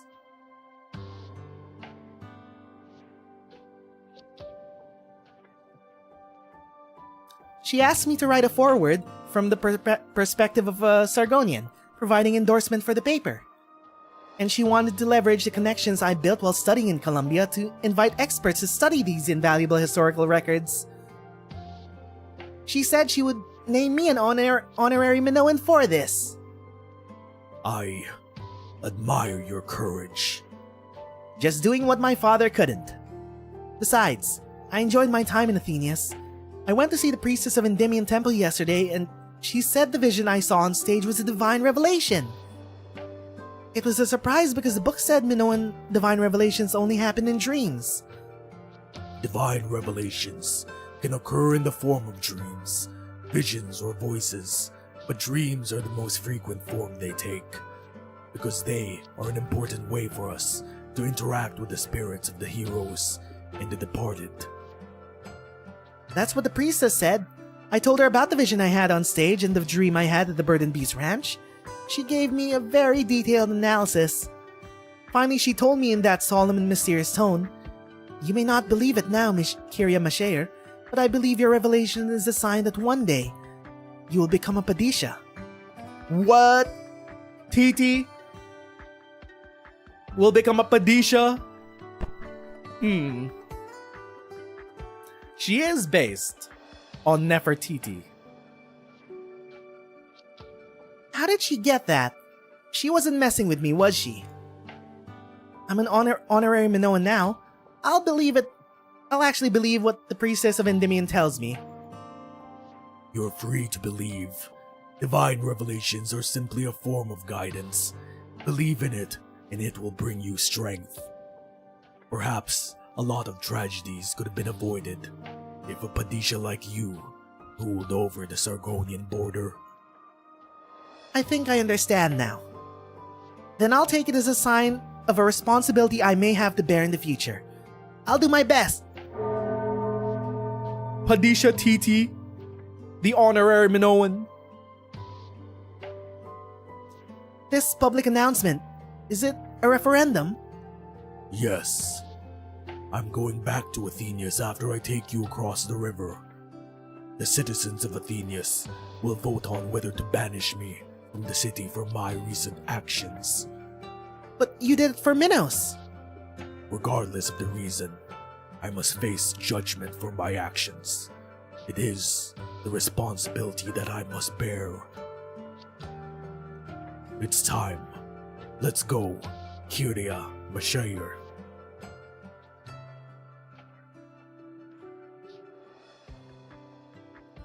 I saw Ithacos again in the vision, as well as the river of my homeland. Was it still red with blood, as it was in your dreams? No, it was quiet and gentle, as I remembered it. Not pristine, but carrying the sand and mud that nourishes the soil of life. A beautiful revelation.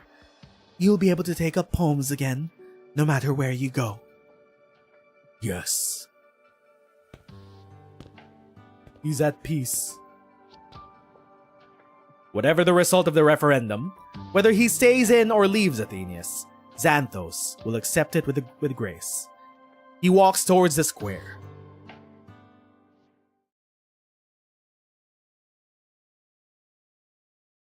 Three months later. Back at the Varjabandabad Museum. Or not. Look at this letter from a Lateran scholar. A most stunning revelation. The study of history is a continuous process of seeking the truth by eliminating misconceptions. I am impressed. My throat. I am impressed by the courage that your nation has demonstrated. In this editorial, God damn, this voice is hard. in the Colombian newspaper, Sargon shows integrity through proper recognition of history. Well, Benui, look who couldn't whitewash history. I've been calling in favors every day to repair the damage you've done, ever since that special exhibit that you held after getting back from Minos.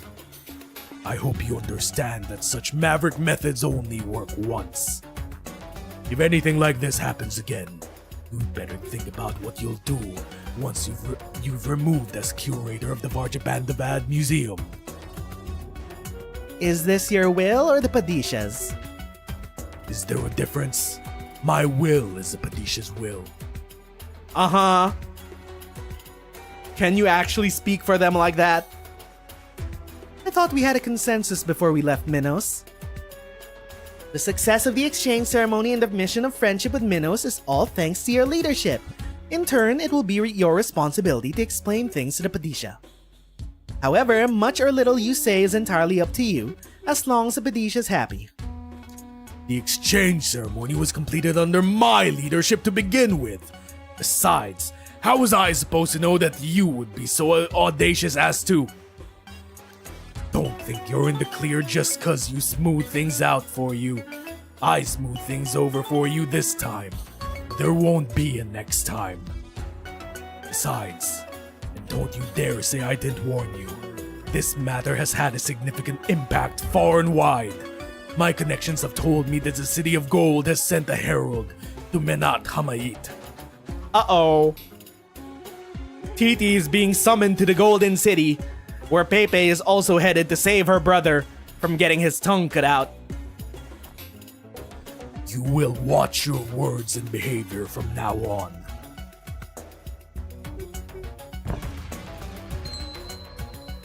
Also, where's Mio? Also, Manticore. Different Manticore. We haven't seen Mio this entire session. I see the news of my mission precedes me. My mission? Are you Padisha Kyrios? Wait, are you the Padisha? Such noble elegance and dignity. You must be the herald of the Shahansha. Your presence honors this humble museum. Have you come to see the exhibits? A herald of the Shahansha. If you want to see the new special Minoan exhibit, I can. You stay put. I will guide the exalted herald. No, you're just gonna... What do you know about proper Minoan history? You were about to whitewash it. The exhibit can wait. I came to communicate the Shahansha's will. His Majesty has heard of the mission from Menat-Hamayit to Minos, and he is most interested. You came to escort me. It is my greatest honor. No, not you. My family is one of the most honored houses in this land. It was always my greatest dream to serve the Shahansha in the City of Gold. I knew that one day I would. It's not you I seek, Effendi. Kindly close your mouth, for it is making too much noise. Medjehtiqedti nasatu masher. His Majesty awaits your presence in the City of Gold, that the King of Kings might hear of your time in Minos, in your own words. Ooh, she's being summoned? And this may not be entirely good for Titi. You should make your preparations quickly, The Shahanshi is eager to hear from you. Do not keep him waiting. Of course! Uh-oh. So this is how Pepe and Titi will reunite for the next part of the Sargonian plotline. All's well that ends well. Nobody died. Xanthos probably gonna get exiled from the city, although maybe they might speak of his heroic spirit in the tales to come. He'll become an operator. Titi off to the Golden City along with Pepe. Where the hell was Mio? Bro, Mio just disappeared in that entire final act. Alright, sure. All they really did want was a sugar mommy from Titi. But anyway, that'll be that for the finale of our story reading of Medjehtiqedti Bound. Things are brewing in Sargon. The Lacedaemon Arena games are about to restart. Looks like we might have Palace Altar in the future as a gladiator. So we got many things to look forward to. And we have a limited event coming very soon to Global Arknights. Gen Altar is coming soon and can't wait for that. But this'll be it for now. Thank you to everyone who stopped by, chilled out in chat, and watched us read and react through Medjehtiqedti Bound. Once again, my name is Nez and thanks for watching. I'll see you friendos next time. Bye-bye.